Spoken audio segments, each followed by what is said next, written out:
बिस्मिल्लाहिर्रहमानिर्रहीम। अस्सलाम वालेकुम। मुझे कहते हैं वकार खानज़ादा और आप देख रहे हैं वकार Khanzada official YouTube channel.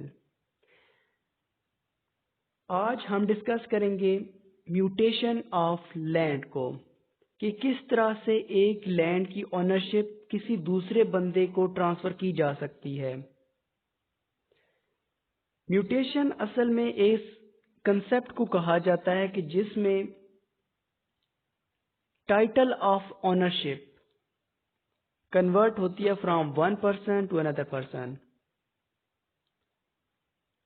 Patwaris of that area will be responsible for mutation of land,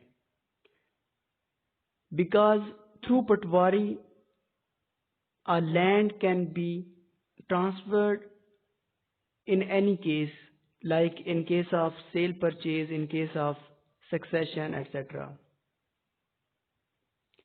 So according to the definition of mutation, the term mutation means change of title of ownership in the record of Board of Revenue.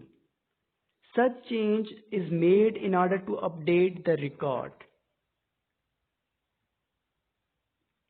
Importance mutation की क्या क्या है? सबसे पहला point, mutation इस वजह से की जाती है ताकि मेंटेन किया जा सके रिकॉर्ड को। Then protect the right of owner. Then recover different taxes. Arrear कहते हैं टैक्सेस को, तो उनको रिकवर करने के लिए गवर्नमेंट ट्रांसफर जो भी की जाती है लैंड उसको रिकॉर्ड में रखती है अपने। Then to control corruption. अब करप्शन को किस तरह से कंट्रोल किया जाएगा? करप्शन को इस तरह से कंट्रोल किया जाएगा कि इससे पता चल जाएगा कि एक ओनर से दूसरे ओनर को जमीन चली गई है, अब जो न्यू ओनर है उसको ही इस जमीन का मालिक माना जाएगा और कोई दूसरा बंदा नाजायज तजावुजात के जरिए से उस जमीन के ऊपर काबिज नहीं हो सकता। Now the main point, that is procedure of mutation. इंतकाल का सारा process. So first one is acquisition of property bye new owner.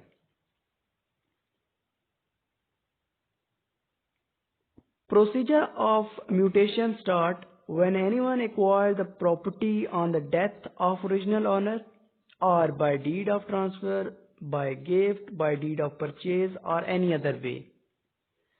जब एक ओनर से दूसरे ओनर में प्रॉपर्टी ट्रांसफर हो गई, पोजेशन ट्रांसफर हो गई, वहां से म्यूटेशन का अमल शुरू हो जाता है।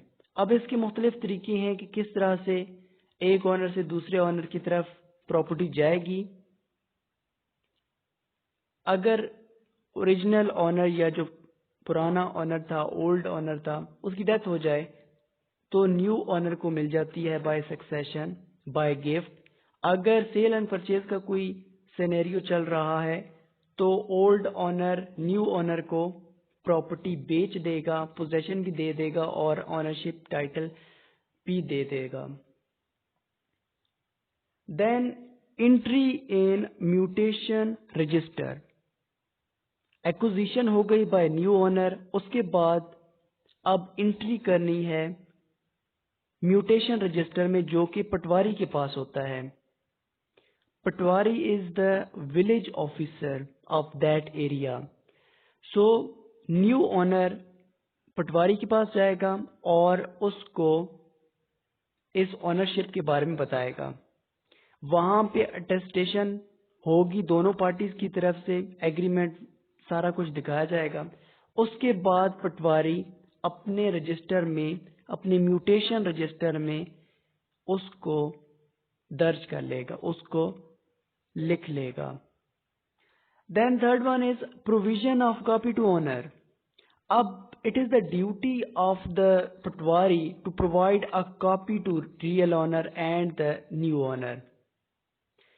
Then provision of copy to union council, एक कॉपी ऑनर को दी जाएगी और दूसरी कॉपी यूनियन काउंसिल को दी जाएगी। Time period of provision of copy, अब टाइम पीरियड कितना होगा? टाइम पीरियड होगा ओनली 1 वीक। 1 वीक के अंदर अंदर पटवारी ने म्यूटेशन की कॉपी देनी है ऑनर को भी और यूनियन काउंसिल को भी। Report against refusal of patwari to enter mutation, in case कि जहां पे न्यू ओनर की तरफ से टाइटल डीड जमा करवाई जाए लेकिन पटवारी रिफ्यूज कर दे, पटवारी मना कर दे अपने रजिस्टर में लिखने से, उस केस में अब न्यू ओनर के पास क्या क्या रेमेडीज अवेलेबल हैं। First one is to write a written application to the revenue officer of that area, and second one is to write a written application to the chairman of union council। उस union council के chairman को application दी जाएगी या उस area के revenue officer को application देगी। When mutation is needed to be entered, अब कौन कौन से केसेस हैं कि जिसमें म्यूटेशन की जाती है और म्यूटेशन को लिखा जाता है म्यूटेशन रजिस्टर में जो कि पटवारी के पास होता है। If the property is transferred by the succession, अगर वरासत के जरिए से मुंतकिल हुई है property. If the property is transferred by the order of the court, अगर ऑर्डर ऑफ कोर्ट के जरिए से किसी को प्रॉपर्टी मुंतकिल हुई है, देन वो प्रॉपर्टी भी आपने लिखवानी है म्यूटेशन रजिस्टर में। If the property is transferred by a person to a trust, अगर कोई पर्सन किसी ट्रस्ट को प्रॉपर्टी देना चाह रहा है तब भी वो प्रॉपर्टी रजिस्टर्ड होगी, म्यूटेशन उसकी रजिस्टर होगी। ट्रांसफर्ड बाय गिफ्ट, अगर कोई एक पर्सन किसी दूसरे पर्सन को एज अ गिफ्ट प्रॉपर्टी देता है उसको भी रजिस्टर करवाना होता है। ट्रांसफर बाय परचेज, अगर कोई सेल परचेज का एग्रीमेंट होता है। ट्रांसफर बाय मॉर्गेज, मॉर्गेज कहते हैं गिरवी रखवाने को, तो उस केस में भी म्यूटेशन रजिस्टर होगी। ट्रांसफर्ड बाय लीज, अगर कोई किसी को लीज पे प्रॉपर्टी देता है for some time, for some years, तो उस काइंड में भी और उस टाइम पे भी प्रॉपर्टी को रजिस्टर किया जाएगा। प्रॉपर्टी की मुकम्मल म्यूटेशन होगी, जो कि प्रोसेस हमने बयान किया है कि किस तरह से पटवारी को दिया जाएगा और उसके बाद पटवारी उस प्रॉपर्टी के साथ क्या करेगा और उसको कहाँ कहाँ पे लिखेगा और कॉपी किस किस को दी जाएगी। Thank you so much.